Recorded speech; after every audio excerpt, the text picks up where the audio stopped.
Estamos de volta então para o último bloco do Ciência e Pesquisa de hoje, conversando com a cientista, pesquisadora, professora, doutora Daiane Galato. Você pode assistir a essa entrevista no nosso blog, cujo endereço aparece aí na sua tela, e enviar perguntas à professora Daiane no e-mail ciência.pesquisa@unisul.br. Bom, nós estamos conversando com a professora Daiane Galato, doutora em Química, farmacêutica, e uma das preocupações que você que nos assiste seguramente tem é com a automedicação.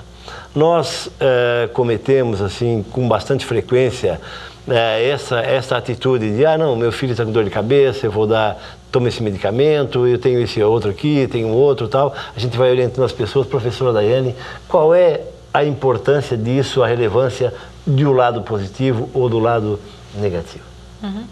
Então, a automedicação, qual é o conceito dela, né? Quando as pessoas utilizam medicamentos sem ter sido avaliadas por um médico e sem esse médico ter prescrito. Ou, no caso de um dentista também, ele pode também estar prescrevendo.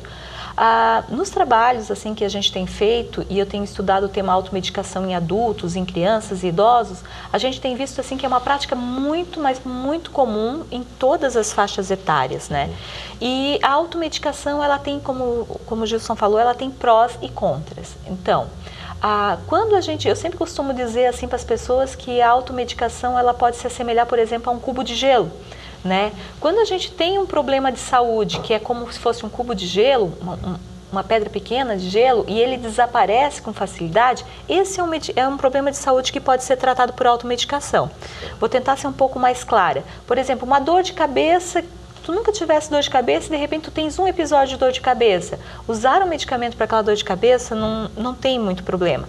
Agora, se você tem na verdade um iceberg, que eu até costumo falar dessa forma quando eu falo com a comunidade nas palestras, ou seja, você tem uma dor de cabeça que é repetitiva, né, e você sempre tem aquela dor de cabeça e você fica se automedicando, você pode estar escondendo um problema maior.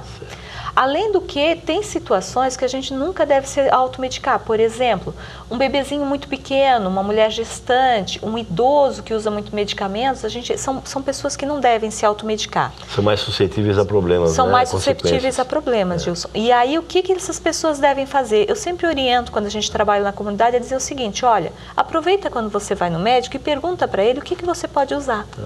Né? E aí as pessoas acabam se automedicando sim, mas é uma automedicação orientada pelo médico. Isso acontece, é muito comum, por exemplo, esse tipo de situação em gestantes, quando a gente engravida, né, a gente falou agora das mães, quando a gente engravida, o médico já diz, olha mãe, se tiver enjoo, usa tal medicamento, se tiver dor, é tal medicamento, mas já deixa claro. Isso também é muito comum na pediatria. Perfeito. Então, é interessante para você que nos assiste, seguir esses conselhos para ter uma vida saudável, uma vida agradável e aumentar a sua longevidade, ou seja, aumentar a sua vida, né? O seu período de estadia aqui na nossa terra, nessa passagem terrena. Professora Daiane, mais alguma coisa sobre a pesquisa? Eu queria lhe perguntar sobre a extensão. Sabe por quê, professora? Porque a universidade faz muita pesquisa, mas a pesquisa e a extensão, elas caminham muito próximas, muito juntas. Perfeito. E é um dos tripés, o tripé que o nosso reitor, o professor Ailton, fala muito, e nós pesquisadores sabemos disso, é a tríade de pesquisa, ensino e extensão. Como é que a professora veria a extensão na tua área de atuação, professora? Então, o grupo, a gente falou inicialmente nos tipos de pesquisa que a gente faz, além de pesquisar estudo de utilização de medicamentos, a gente também trabalha prática profissional, como o farmacêutico deve, por exemplo, atender numa farmácia. E nesses estudos que a gente observou, a gente viu que tem muito para a gente fazer com a comunidade e é muito mais fácil a gente orientar um grupo de pacientes ou um grupo de pessoas do que uma só. E em função disso, o grupo começou a desenvolver uma série de atividades, ou seja, a gente começou a trabalhar com palestras em grupos já constituídos, por exemplo, grupo de gestantes, grupos do hiperdia, que é da hipertensão e diabetes, grupos de mães, e também nós temos uma atividade muito interessante em escolas. A gente trabalha com teatros em escolas. Nós já tivemos essa experiência no Colégio Deon, no Colégio São Judas e no Colégio Célia Coelho Cruz, que a gente tem feito nos últimos anos. Então a gente faz um teatro, ensinando as crianças, por exemplo, como guardar o medicamento em casa, como usar corretamente o antibiótico. A gente tem trabalhado esses temas. Professora, e as palestras são feitas em que locais? essa sobre para as mães, enfim, outras então, tantas? a gente sempre, a gente acaba agendando, né? Geralmente isso é feito via o curso de farmácia, né? A gente tem feito esse trabalho. As palestras nas escolas é via uma disciplina que a gente tem na graduação, né? E a gente tem feito assim esporadicamente conforme surge a necessidade. Perfeito. Senhora Daiane, infelizmente o tempo urge, né? E nós estamos aí a menos de 12 minutos do final do programa.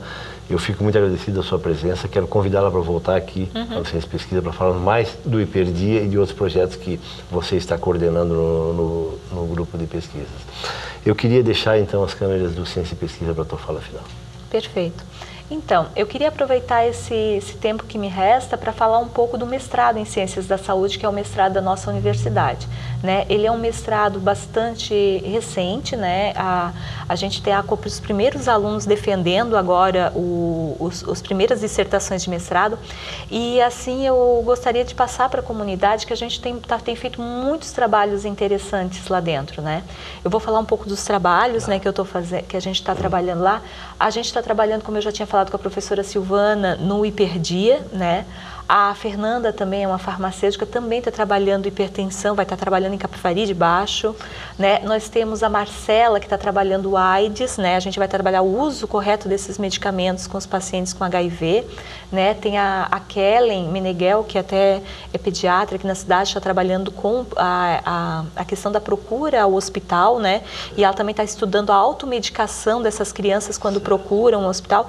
Então, gostaria de destacar, assim, que são todos temas bastante relevantes. E também tem a professora Alexandra, que também é colega nossa aqui na universidade, que está fazendo um estudo sobre a judicialização dos medicamentos, que é quando se abre processos judiciais e o juiz diz que a prefeitura, a Secretaria de Saúde, tem que disponibilizar aquela medicação. Então, ela está fazendo um estudo também nisso. Então, são todos estudos bastante aplicáveis que, de certeza, vão estar contribuindo muito, né, para a sociedade tubaronense e da região. Senhora, foi um grande prazer tê-la conosco. Fica então um convite para que você volte e falarmos mais sobre outros projetos, pode ser? Ok. Conversamos no programa de hoje com a professora doutora Daiane Galato, coordenadora do NAFEON, um grupo do Núcleo de Estudos de Atenção Farmacêutica e Estudos de Medicamentos Especializados. Você pode assistir essa entrevista no nosso blog, cujo endereço aparece aí na sua tela, e enviar perguntas à professora Daiane Galato no e-mail ciência.pesquisa@unicel.br. Bom, nós queremos deixar então, quando fechamos o programa, um abraço a todas as mães, agradecer a todos que colaboraram com o programa de hoje. Nas imagens tiveram o Jadson Cardoso, o Claudinho da Rosa, o Cláudio, o técnico Samuel Santos e o Rafael de Jesus, no suíte o Guilherme Simon, competente Guilherme Simon, e agradecer a Júlia e ao professor Hildo Silva da Silva por essa grande parceria para o nosso Ciência e Pesquisa. Um grande abraço e até a próxima semana, com certeza.